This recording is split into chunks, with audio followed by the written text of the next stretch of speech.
سعودي عرب ته چې کله تاسو نوی راشئ نو یو ریلیټیبل کوېسچن سره به ډېر مخامخ کیږئ چې ابشر اکاونټ به څنګه جوړو. په تېره ویډیو کې تاسو ته ما درښودلي چې کوم اپلیکیشن ډېر ضروري دي او بیا مې درته دا هم ویلي چې په هغې به درته یو ویډیو جوړه کړم. زه نن تاسو ته په دې ویډیو کې د ابشر طریقه درښایم چې ابشر به تاسو څنګه جوړوئ.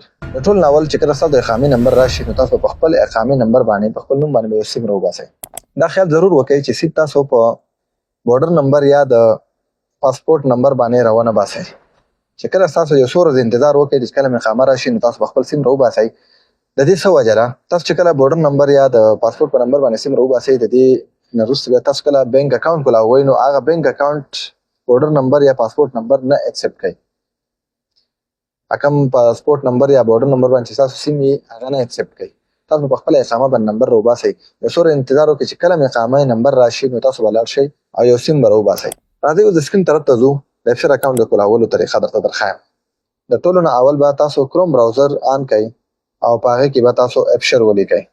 د ابشر لیکلو نه پس به دا پاس چې کوم ابشر تاسو ته لینک راځي په دې باندې به کلیک کئ. د دې باندې کلیک کولو نه پس به تاسو ته څه داسې قسم یو سکرین شو شي. په دې سکرین کې به لږ ښکته راشئ، تاسو دلته به درته لیکلي نیو یوزر باندې به تاسو کلیک کئ. په دې باندې کلیک کولو نه پس دې کې مې اوس یو خبر درته بله شیر کوم. تاسو کوم دا بره چې آی ډي اقامه آر بورډر نمبر چې کوم لیکلی دی د دې تاسو ته یو اسانه د هغه درښیمه طریقه چې دا یې ولې لیکلی دی. داسې ډېر خلک چې کوم وي هغه د 3 میاشتو په ویزه باندې چې کوم راځي د چا سره چې د ویزټ ویزه وي او هغه 3 میاشتې تېرول غواړي بیا د 3 میاشتې پس هغه واپس تلل غواړي هغې ته ظاهر ویزه وایي. نو کوم دا بره چې تاسو سره اقامه آی ډي او په دې ځای کې به تاسو د بورډر نمبر ورکئ.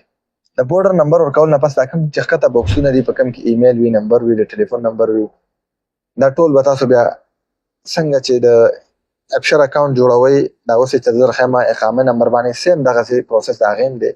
نو دا مې سره یو پلس انفارمیشن شیر کوو نو دا هم در سره یاد ساتئ. راځئ واپس سکرین ته ځو. دا بره ووینئ دلته به تاسو اقامه نمبر ورکئ. اقامه نمبر نه پس به تاسو د موبایل نمبر ورکئ. د موبایل نمبر نه پس به تاسو راکوشئ چې ستاسو کوم جیمیل ایډرس وي، ایمیل نمبر ستاسو چې کوم د جیمیل ایډرس وي هغه به ورکئ. د دې نه پس به لاندې راشئ اکاونټ انفارمیشن ته. په دې کې یوزر نیم ورکئ، یو یونیک غوندې یوزر نیم ورکئ. د دې نه علاوه بیا به لاندې راشئ ورپسې نور پاسورډ به خپل کریټ کړئ. پاسورډ چې کوم ریکوایرمنټ دی دغسې به کریټ کوئ. تاسو ته لیکلي دي دلته مختلف څنګه چې یوزر نیم کې ته لیکلي دي minimum 8 کریکټر به وي، start with character شو لکه نو سپیشل کریکټر به پکې وي، include a lower case او include a number. دا خو د یوزر نیم ریکوایرمنټ دي. د پاسورډ هم تقریبا څه دغسې ریکوایرمنټ دي څنګه ته لیکلي وي تاسو به دغسې طریقه باندې پاسورډ جوړ کړئ. د هغې نه پس به لاندې راشئ. دا کوم کیپکا چې درته ښودلې ده په دې بکس کې دا کوم نمبر یې درته ښودلي دي په دې دا نمبر به دلته کلیک کئ او آی هیو ریډ باندې به کلیک وکړئ او بیا به نیکسټ ته لاړ شئ. نیکسټ پیج به تاسو ته کولاو شي. په هغې کې به تاسو ته یو داسې پیج راشي په هغې کې به درته لیکلي وي ویریفیکیشن کوډ. کوم چې تاسو ته په سیم باندې موصول شوی به وي هغه کوډ به پکې ورکئ. د کوډ ورکولو نه پس تاسو ابشر اکاونټ رجسټر شو. اوس تاسو ابشر اکاونټ رجسټر شو. دې کې اوس دوه لارې دي. تاسو به اوس ویریفیکیشن په څه شي کوئ؟ د مختلف قسم ویریفیکیشن لکه دلته 2 طریقو باندې ویریفیکیشن کیږي. یو خو ستا په نفات باندې کیږي، هم چې تاسو ما په تېره ویډیو کې ویلي چې نفات هم یو اتنټیکیشن اپلیکیشن دی د سعودي عرب سرکاري، هغه به ډېر ضرورت راځي ستاسو. یو خو تاسو په هغې باندې ویریفیکیشن کولی شئ. بل چې کومه عام یو طریقه ده ابشر مشین باندې. ابشر مشین به تاسو بیا څنګه معلوموئ؟ د دې هم درته یو اسانه طریقه درښیم. د ټول نه اول به تاسو خپل ګوګل میپ کولاو کئ. په ګوګل میپ کې چې تاسو کله ګوګل میپ کولاو کوو نو په هغې کې به تاسو بره ولیکئ ابشر مشین. د دې سره زه دا ایکسټرا دغه ځکه لیکم چې زه وایم چې ټول ریاض کې درته مثال یو د ټول ریاض میپ درته ښکاره شي. د خپل لوکیشن درته نه ښکاره کومه نو په دې وجه درته ما دا نظیم ورسره لیکلی النظیم.